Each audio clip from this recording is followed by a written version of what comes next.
Aunty Interviews, let's take a ride. Creative minds from the London side. Leaders, performers, what they do. Come and see the world through their view.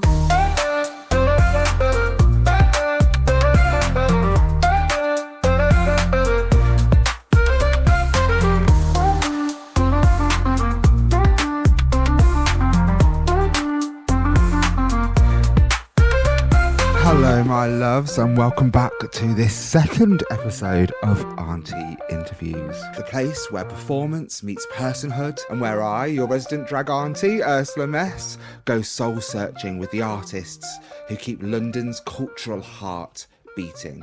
And that, my loves, is why we're here. Because behind every stitch, behind every stroke of the brush, behind every performance, there is a story. A story about identity, about craft, about how we survive and make meaning as queer artists in this messy, magical metropolis we call London. Now, let me paint you a picture, and I do mean paint. They are creative in every sense of the word. A multidisciplinary artist, a painter of both canvases and characters, and someone who refuses gloriously to be boxed in by a single medium, a single label, or a single stage. It is my good friend, Freya Nash. Freya has been making waves and leaving a lasting impression in the creative world. Their work is a striking mix of raw emotion, bold expression and powerful storytelling, known for pushing boundaries with every project. Whether they're working with visual art or any medium that sparks their imagination, Freya's approach is always thought-provoking and unapologetically original. So in today's episode, we'll dive into their artistic journey, the sources of their inspiration, and of course, a few behind-the-scenes moments from the life of a working artist in London, and what it's like when she's forced to become a makeup artist for yours truly. So grab a drink, settle in, and get ready for a conversation packed with insight, honesty, and a dash of artistic drama that we all know and love. Hello, Freya. What a lovely intro. Wow. Blush. Oh, bless You're you. too generous. We're sat here in your artist studio. We are. Do you find this place a place of inspiration for you? Personally, yes. I think I've always been one of those people that likes to have my things, my collections around me. Yeah. So even in my home growing up, I had like all my books there, all my posters there, all my like postcards on the wall, like things like that. So I think my studio has just become an evolved version of that, where I've got all my book collections, like my art collections, different sources of resource that I can kind of like pull at any time. And I think that's really helpful in terms of process. So has it always been like that then? What was your creative space like when you were younger? So I guess growing up, I was a very creative child. Doesn't surprise me. I spent my whole childhood cutting, gluing, sticking, drawing. They used to call me Edward Scissorhands when I was little. I had a little desk and I just kind of spent my life at that. So I think it's just been kind of always a part of me. I loved books. I listened to tapes every night. Like I think I just always wanted more kind of inspiration and making. That cycle has just been something I've always kind of been absorbed in, I suppose. And how was that then going into school then? Do you feel like when you went to school it was a chance for you to explore these different artistic avenues? Did it help to hone what you wanted to do? Like, what was it like? At school, I think art was always my favourite subject. And I was fortunate enough to like not struggle in other subjects. So, school, I guess I was all right at everything, but I just wanted to be in the art room. Yeah. I actually remember, I'd forgotten about this actually, in secondary school, there was a IT technician and his office basically just had all of my artwork on all of the walls. Oh my gosh, that's so cute. And I was in going through some dark phases as a young teenager, and I had stuff going on in my life. So some of the work was quite dark, and this poor guy just sat surrounded by my work, because I guess the art teacher was kind of in her own way trying to kind of help me. Yeah. I don't know, maybe see my potential or just support me in her way. But as a young person, do you think it was more intrinsic, your drive then, or extrinsic? One of the threads that I'm putting together really here on these conversations is as young people, I think the performers I'm talking to really have this drive within them to pursue their art. What do you think? To some extent, I've always been driven. My parents are very driven. Like, they kind of built from kind of nothing a really great childhood for us, and like they are those characters that will get up and on, as my mum always says, and that I think taught me a lot of like no matter how difficult things were at home with various health and different other kind of issues that were going on, like they still got up every day and continued, and I think that's given me quite a lot of like drive and work ethic. However, there is me that likes to do what I want to do, and there have definitely been phases where I think, especially with art, I don't know if I'm kind of going off on a tangent, you do really have to be self-motivated, and I think over the years I've learned like it's only me that's going to make myself kind of reach maybe the potential that I want to. And so you kind of learn to be self-driven because you kind of have to. You have to, yeah. I think it's also similar in a lot of artists, I think, in whatever your artistic expression is that you have to have that little bit of, this is what I'm going to do. But it helps when you love what you do. Yes, it and does, that's the thing. I think if I had gone into something that I didn't love. So let's then think about the next step. So you've got little Freya, she's there, she's getting to the end of her school career. And what did you do next? Because that's quite a turning point, isn't it, for most people? So you decided to go to where? What was the next little step? So I guess post-school I went to college, and that's when I kind of started to see what are the things that I really enjoy doing. So I did English Lit, philosophy, art and art history, which have all very much been things that I've continued to be interested in and drawn upon over the years. Yeah. Again, that was like continuing a bit of a turbulent time for me, and I did slack a bit in my first year, but then I managed to like pull it together. And then I realised I don't want to do anything else. I want to go to art school. Yeah. So I guess that's the point where it came the decision of this isn't just a hobby or something I've always kind of been interested in. It's something that I want to do forever. Yeah. So let's like give that a go. So you turn up at art school and you're there, and suddenly there's all these other artists there. How did that feel? Kind of sat in that room for the first time, thinking, here I am, it's all starting. Do you know what? I think it was a moment of maybe I'm going to find my people. Not that I didn't have, like, I have an amazing group of friends that I kind of grew up with, and it wasn't that I was looking for new friends. It was more like people with the same interests, people that had grown up feeling or thinking the same thing. And so it was an exciting moment to meet a lot of people who come at it from different angles, who use different methods, who from different countries. Like it was a really amazing first year. And to wake up every day and go to uni and be like, right, okay, what thing are we making today? What are we discussing today? And it will be something that you're kind of interested in. Yeah.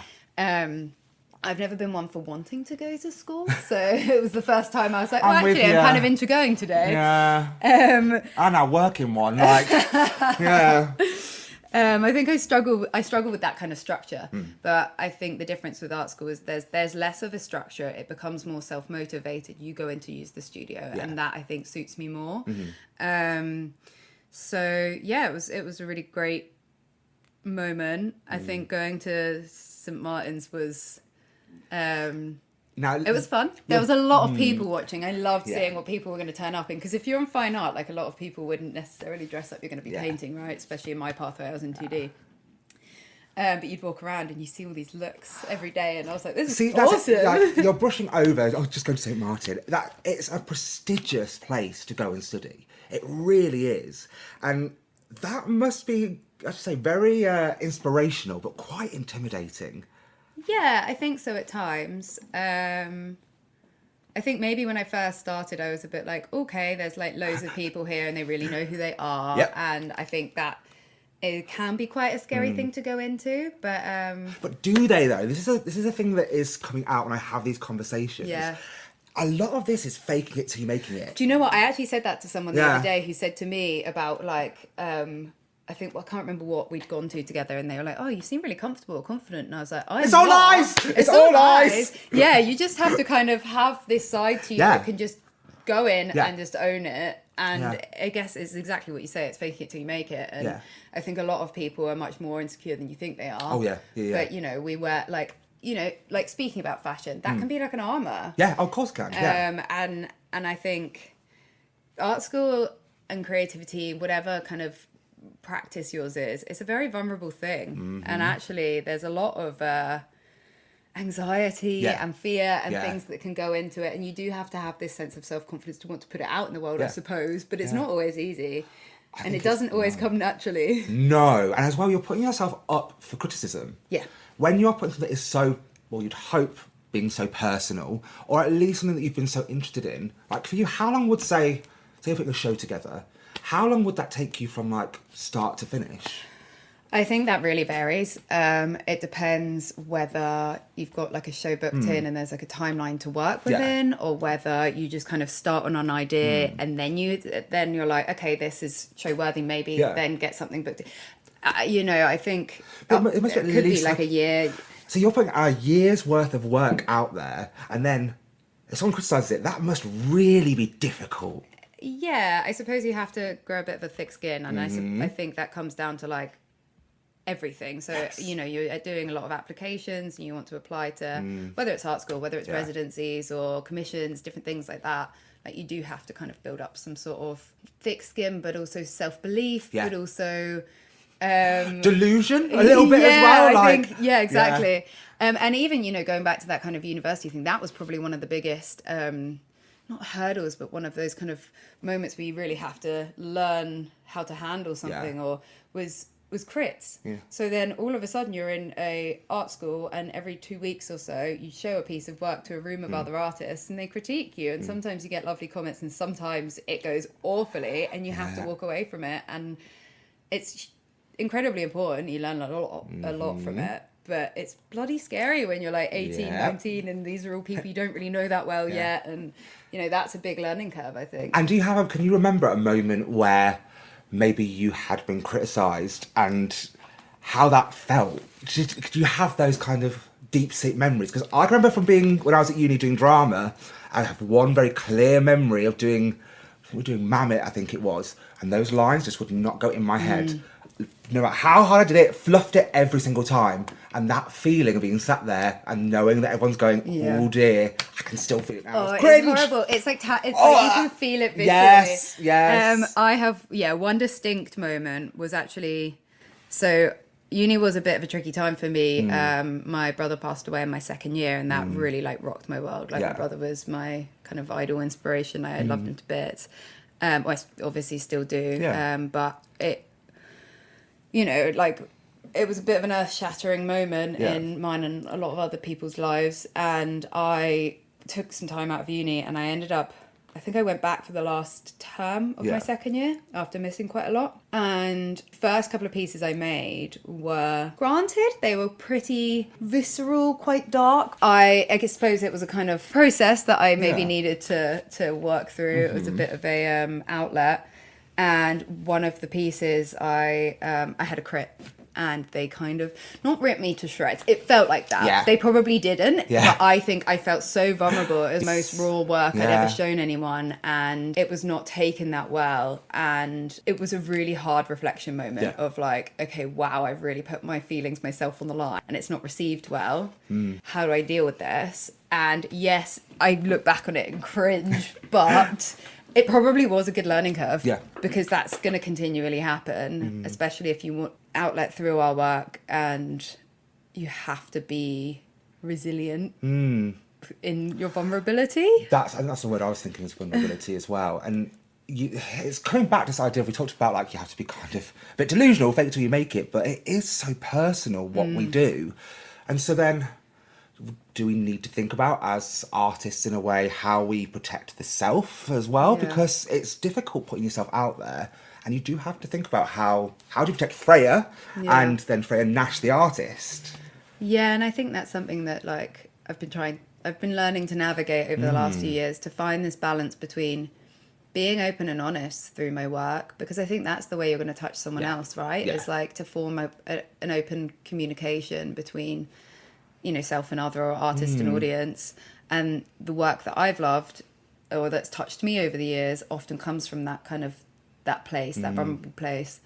So it's like learning to access that, but also have enough of a boundary that it's not completely like debilitating, I suppose, or that it doesn't leave you so incredibly open.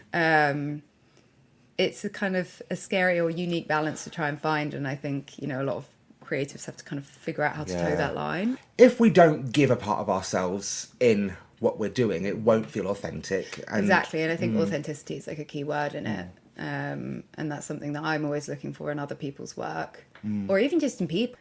I think that's what I'm drawn to in people. So thinking back to then when you're at university or your formative years, what or who were the inspirations to you, do you think?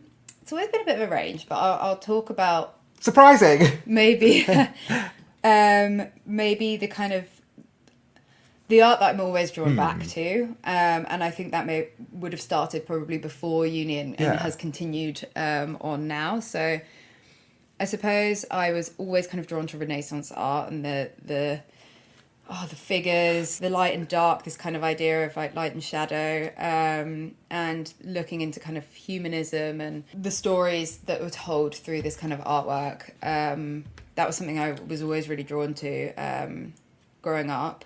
Again, something that I've always kind of looked to, read about, researched, would like to go and see in galleries. And it's so much kind of darkness and trauma in the world that the human condition was really kind of looked to and explored in art, and this kind of viscerality. So I suppose in London, artists like Francis Bacon and Lucian Freud, and then, you know, New York abstract expressionists and Rothko, and this use of kind of colour and abstract art to kind of convey emotions in this sense of something beyond figuration. Art or artists can articulate emotion or experience and express that through abstract painting was really eye-opening. So it was like, how can I kind of draw all these things together? And then I got kind of really into looking at materiality. It's this idea that materials are symbolic in themselves. So I think different mediums have different tactility. They might tell a different story. So, you know, I tend to use a lot of different mediums, and for me it's quite a specific choice. I think there can be something, like I say, very tactile and visceral about use of different mediums, whether that's paint or whether that's embroidery. And I've tended to kind of look a lot of mixed media art over the years, and you know, influences like Eva Hesse or Louise Bourgeois, and this kind of I don't know, it's almost like making the intangible tangible through kind of use of specific materials is something that has always really been of interest and keeps coming up in my work as well. I can see it in the way in which you're moving and you're talking as well. It's like I can feel it. Like this idea of trying to, and that's what kind of a lot of art is, isn't it? What we hope it would be, is trying to capture these big emotions and big feelings into something that is more tangible, isn't it? It's the ethereal into the tangible. And I think that's interesting because, you know, a lot of I've also always been really drawn to kind of performance art between like maybe like the 60s and 90s and the body as a medium. So, you know, kind of Carolee Schneemann and Rebecca Horn and the use of kind of extensions of the body. And although my work hasn't always encapsulated performance solely, I do see the making of it, or the ritual of the kind of process behind the work. And so I think all of these influences have their place within the world of my... So how important then is process? So you're saying it's a very important part. It's not just the final product, it's the going through that whole process of ideas, inspiration, creation, like editing, all that is part of what you do. Process is key to my practice, I think. And I don't think I realised it at first, and how integral it is. So it's not just the finished product, it's how it's made. And I think that's why it's important for me to use different materials. So whether it's painting, and that be quite, maybe it can sometimes be quite performative and based in emotion and an immediate outlet, and then using things like embroidery, which are tactile, meditative. And I think the process of making these things becomes almost like a ritualistic practice. And that feeds into the work, and that's integral to like the language of the work and the story behind it. Yeah, I And think. how open are you to people seeing that process? Because for me, I have to, that's private closed doors. I have to do all of that away. People go away, let me work this all out myself. And then hopefully it comes out in the finished product. How precious are you about your process? Do you let people in? Do you not? Yeah, that's an interesting question. I think there are times where I've been in like shared studios where I'm like, I kind of need my own space to to get into my head to access that certain space. But I have also tried to be open with it because it's important. Maybe I shouldn't hide all of the process. And I remember in my show in 2020, my solo show Thresholds, I actually had a film showing where you could see me kind of making the work, using my hands, smearing the paint, embroidering into things. And I thought it was important to kind of see the tactility because the use of my hands in the work is so important. So why hide that? So you touched on your 2020 show. Let's talk through that process. So was that your first show? So I'd been in various group shows. That was my first solo show. And it was a big learning curve. Yeah. I spent a year on works for that show. And it was a really important time in developing my practice. I think I had, like I said, I'd lost my brother in uni, and I think I went through a period where I was almost quite scared of my work because it was such a channel to my subconscious. Maybe I was kind of afraid to go there in it. And I had a chat with an amazing friend, Anne-Claire, who encouraged me to try and access that space. And even if it's difficult, that's maybe where the authentic work is. And that was a hugely pivotal moment. And once I started to do that, this whole kind of show fell out of me. And I made, a large series of work, which it went really well. And a lot of them are in wonderful homes now. And they felt like little parts of myself. Yeah. Was it kind of like falling out of me. Yeah. So we talk a lot about this idea of artist therapy. And did it kind of feel a little bit like a therapeutic process, but also it must be quite a painful process of trying to open all those boxes, metaphorically? I think it can be. I guess there's that kind of trope of like, do you need to have kind of sadness or these difficult times to make this kind of to make great work? I personally think it's not necessarily about sadness or those kind of feelings. I think it's about big feelings, big emotions, and whether that's your position on something political or your view of or your experience of I don't know, it could be love, death, anything. I think those big thoughts, those big feelings can be translated to become art that can be touching or that can provoke conversation or connection. I think it's a big thing about connection, really, and these big feelings that a lot of us feel. When you can feel that in someone's work, then you can almost connect to it or see your own self in it, potentially. I would agree. I'd totally agree. I think when we think about what's the point of what we're doing, it's that, isn't it? It's that idea of human connection. Yeah. So what was the starting inspiration for the show, and did it end where you thought it might end, or did it evolve and change? Because a year's a long time. I think it evolved and changed. One thing that I started working on a bit more during that was this kind of combination of, well, a main thing in it was a combination of paint and embroidery, but something else I started working on it was this idea of printing digital work onto fabrics and working into that. And when that's been something I've continued on with. And that opened up this whole realm of, okay, what's the conversation between the digital and the physical? And I think that's almost an unavoidable thing in like the time that we live. Totally. So as much as I wanted to talk about the inner and outer world and these kind of big feelings, and I didn't think it was right to almost ignore something that is prevalent in our day-to-day experience of being human now. So tell me more about your first show. So I guess it was titled Thresholds for a reason. Yeah. It was a lot about boundaries, exploring this kind of place between the public and the private, trying to access this internal space and translate it into something that could connect with others. But it also was a big exploration of materiality and how I can use that in my work to start up these conversations. So in that way, it's gone on to be... paved the way of kind of where my work's gone. So from that show, was there one piece that really stood out to you?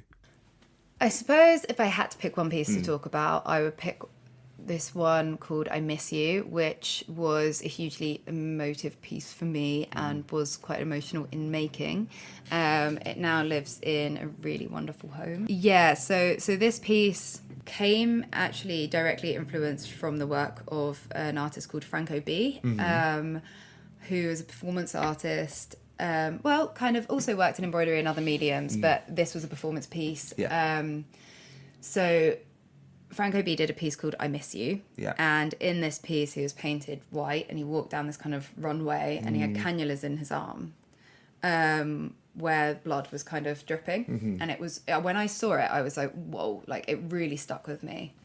And not just because it's an incredibly, it's quite dramatic, visceral piece. Yeah, evocative. Yeah, but I think, extremely evocative. But for me, it really touched on something personal. And I think because, you know, my brother had a blood disease and I relied on blood transfusions, and seeing things like that was always really difficult. And I was grieving still. I mean, you know, I don't think you ever really stop. No. But this piece just kind of came into my mind where I was like, I really need to respond to that in my own way. And I painted this piece where I used there's kind of two tracks of painting where I've kind of used my hands and it's very like tactile, and it felt performative. It felt like a release or a purging.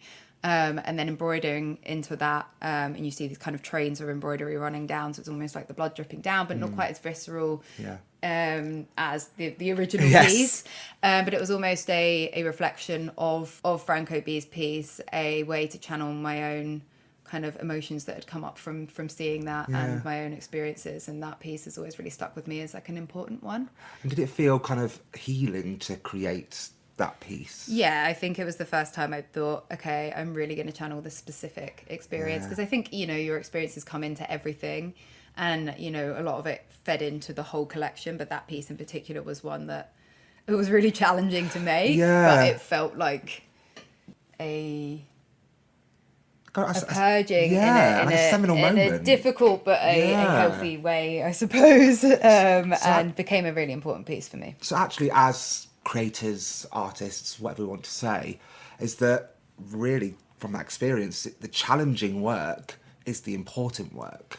And I can see that inspiration in what you're doing kind of now. And I think it's a message for all of us, really, isn't it? It's to not be afraid to go there and access those really challenging moments or challenging feelings. Yeah, I think so. It can be quite easy to hide behind your artwork. You know the feelings that you're expressing, but other people might not in that particular piece. And it was interesting with that piece in particular because some people didn't know the context around it and other people did. But it seemed to evoke quite a few like emotional responses at the show. And that one was tried. A few people wanted that piece. And I think that really showed me that, oh wow, like, you know, if you do put that into pieces, people do respond to it and recognize maybe those feelings that are expressed and maybe find their own kind of I don't know, their own memories, their own thoughts, their own attachments. So is working with different materials something you've always done? I mean, one of my favourite memories of you is getting a picture where you just welded together a big frame for one of your shows. Is that something that's always been part of your craft? Yeah, I think that's something I've always done. I have had these like stern talks with myself at times where I'm like, okay, maybe my work's a bit all over the place because of that, and maybe I don't have a clear brand, and, you know, maybe I need to like focus on one thing. And I went back to do my MA recently, and I went to do a painting MA, and I was like, maybe I'll focus on painting for a bit. And then you're welding. And then I'm welding. And then I'm doing more embroidery pieces and working on a film. And I think I've just realised that that's how I work, and that materiality is so important to me that I can't deny that kind of cross-disciplinary practice. Speaking of which, you are currently preparing for your newest show. How exciting.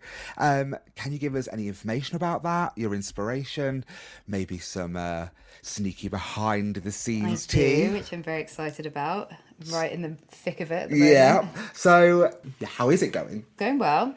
this will be a very interdisciplinary show, which will be touching on a lot of different mediums, but under one kind of central idea or theme that I'm exploring. So I won't talk about too much what it will look like when you come to it. If you come to it, please come to it. I will be there, don't worry. The wonderful Sade English will be curating it for me. Lovely. We love Sade. We do love Sade. But I will tell you a bit about the narrative behind it. Yes. Yeah. So I'll tell you a bit of the context behind the work.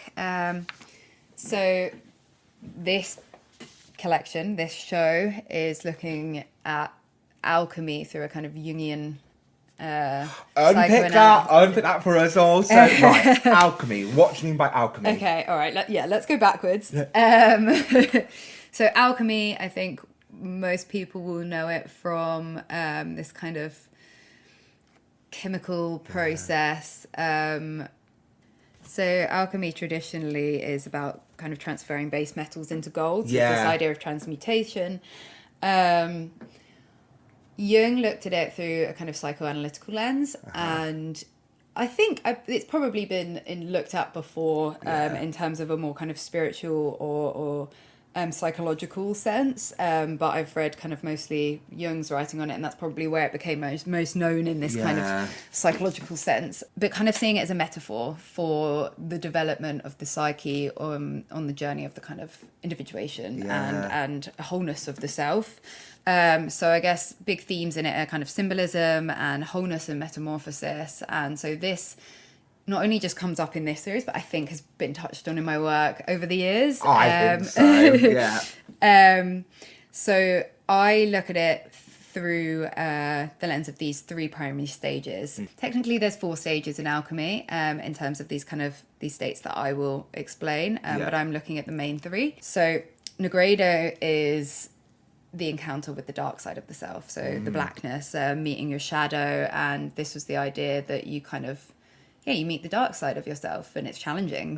So I use kind of different mediums to explore this, but it's all centered around kind of the color black. Yeah. And then I go through to albedo, which is the second stage, which is about illumination and purity. And this is when I suppose the unconscious is kind of brought to light, when you start to accept the and integrate the kind of repressed side of the self. And so obviously using white to explore this, I then kind of skip I don't know how to say it, Centrinitas, which is the kind of yellow stage, the awakening. I didn't think we needed the extra stage because I kind of see it as more of like an in-between. But yeah, finally you have the rubedo stage, the redness. And so this is full realization of the self, this kind of rebirthing moment, the emergence of maybe your authenticity, or your kind of a complete or like whole view of the self. Yeah, I found it really interesting reading up about all of this, and I think an integral part of this becoming what I've now spent a bit of time working on was actually my experience in going to therapy and actually having conversations with a really wonderful person who talked a lot about kind of Jungian psychology and introduced me to these themes in a much deeper sense. And I think I started to really see my own journey in it, and it really helped me find like a tangible, or I don't know, like almost a visual way to view or articulate my own experience. And I thought, wow, that's so powerful. And I think what's been really beautiful is when I talk to people, whether it's friends that make art or friends that don't, when I've kind of discussed this with them and they haven't heard about it before, they've been like, oh, wow, I actually want to look into that. Or wow, I really get that, or I've experienced something that I feel might be akin to that. And so that kind of led me even deeper into the path of this is a really great form of communicating those ideas. And building connection with people. Yeah, and starting these conversations, or maybe holding a mirror up, which I think, we all need to do. But, when art holds a mirror up to the self, I think that's when it really does form that connection and kind of helps with some self-realization, and whether, if I can create a dialogue with the self for anyone else, like that's incredible. It's like, have you heard of the theory of mirrors, windows and sliding doors? I know about it through looking at what Bishop said about children, when they read, either view literature in a way of a mirror, that it's reflecting their own life or their own experiences. It's a window looking at someone else's life and what they've experienced, or it's a sliding door. They're able to step into a new culture, new setting, new place. Do you hope that your art can do a similar thing? I want this show to be all three. If I'm really honest, like that, I think I haven't heard that, and that's incredible. Yeah. I would like, in an ideal world, and I think this is a partly as well why I really enjoy using different mediums. I think different people connect to different mediums. Different people connect to different ideas, and if I can create a show that's got an immersive quality to it, that has like a rich context behind it, but it also is visually interesting, like maybe each person that comes along might only connect to one piece in there, and that might be a painting for someone, or an embroidery piece for someone else, or the film for someone else, or they might connect to the context behind it because they find the history interesting. So I think that's like the drive behind this particular show, is like to be able to touch on all of those. And where do you hope this show will lead you next? So I suppose at the moment I am really focused on this show. I actually do have an idea for the body of work that I want to move on to after, which will relate. It will be less directly alchemy focused, but it will draw a lot on some of the processes and ideas that I've kind of started focus on within this body of work. So a lot kind of moving into this idea of traces and remnants, and looking into the past and present. I think these kind of dichotomies always come up in my work, private and public, and internal, external, all of that. And so it will continue on those main themes. Yes. And it's always going to be in your work, I think. There'll always be this kind of tactility and process. Like those things will continue, but I do have an idea of what I will move on to next. But I'm also enjoying exploring other projects. So doing some kind of... some things that sit outside of my practice alone, and collaborative work I'm really, really enjoying also at the moment. So kind of sound and music project with some friends of ours that you know. Nice. But also one of my big favourite projects is with you. Yeah, so let's get on to that then, shall we? Let's first talk about, how does it feel when you have to be the one who keeps me calm when I've got a show, and have to try and put the slap onto my face? How has that been feeling? I love it. I love being your right-hand man. Yeah. No, I really enjoy working with you, and it's really nice to step outside of my own box and work, helping create someone else's vision. That's really fun for me. And because it's very interesting how you're able to translate your abilities into, like we talked lots about these different mediums in whatever ways, but if you talk about, let's say, makeup, for example, or creating outfits, or just creating like a creative vision for something, it's so interesting how you process and use all those skills you have. I think, I suppose it's like years and years of working with my hands. Like I can kind of pick up different things. Not necessarily always very easily, but there is, I suppose, a translatable skill between certain stuff. And it's really fun to experiment with makeup and costuming with you. And like, I suppose I've been touching on costuming a little bit more in the recent work. And one thing I kind of didn't really go into was the use of kind of masks and performativity in this recent show. With you, I suppose it's a slightly different thing. I'm not using costume to tell a kind of certain story or to represent an abstract state, but I'm helping kind of convey... Curate, isn't it? Or visually kind of articulate an idea that you have, or a persona that you have, and help that come to life. And that's really exciting, and I love having the opportunity to do that. And you're going to be helping others, hopefully, in our next kind of project we're doing, aren't we? Yes. So talk a bit about that, and talk about kind of the process we're on with that. So first of all, I need to say I find it incredibly easy to work with you. Don't be the only one who says that. No, it's so good. I feel like we sometimes don't even need to fully communicate. We're on the same page, and so that's been really wonderful in coming up with what is your idea that I've jumped on board with, which is a privilege. So we are looking to start a night for new and emerging performers called And Introducing.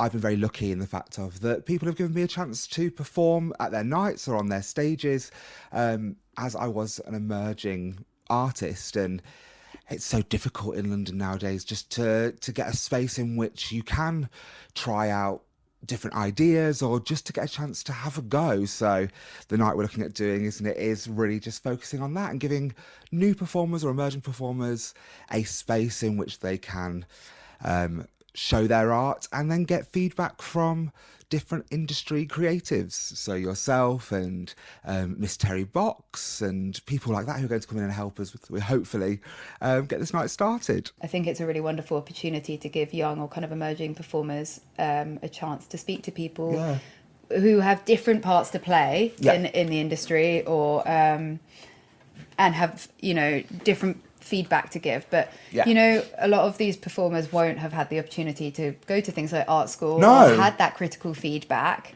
and or even get onto a stage and perform. Like, exactly. Can't get into a venue.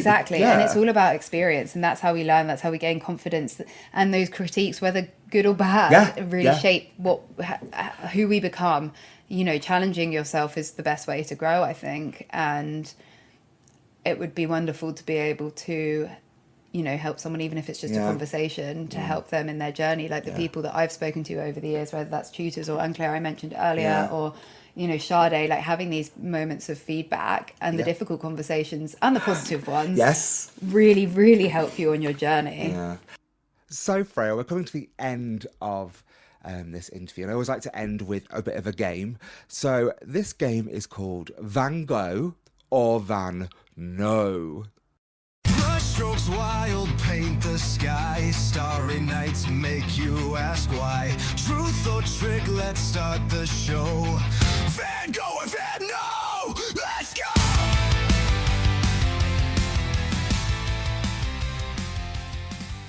So how this works is you're going to see two images, and hopefully on your screen you can see two to play along. One is a famous piece of art, and the other one is AI generated in that same style. And what you have to work out is which one is the real one, the Van Gogh, and which one is the Van No. You ready? Image number 1. So you've got A and B. Which one is the Van Gogh and which one do you think is the Van No? So the Van Gogh is A.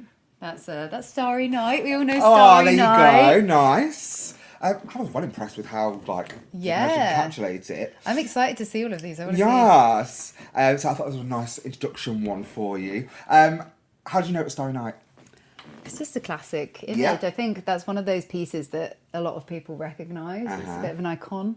The next one, this is one of my favourites. The Van Gogh, and which one's the Van No? So...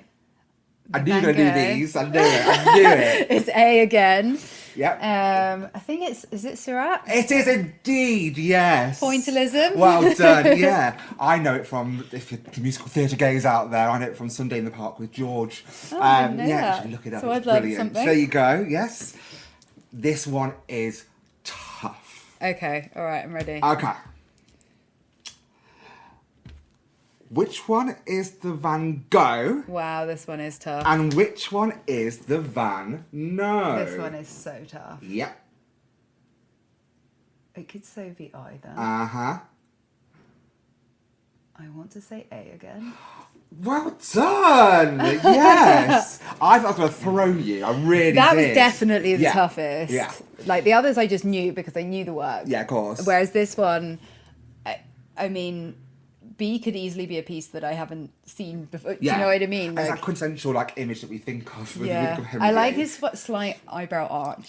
Inquisitive. I know. It's very like, hello. Exactly. Freya, I love you so much. Thank you so much for coming. Thank you for having me. No worries. This has been a pleasure. I want to thank Freya so much for coming on today and for giving of their time and telling us all about their newest projects, their inspiration, and what's next for them. Next time we're going to be joined by the Canadian doll, the rear of the year, Rosacea Cheeks, who's telling us what it's like to move to London and be immersed creatively in this city that we call home. And thank you again for tuning in to Aunty Interviews.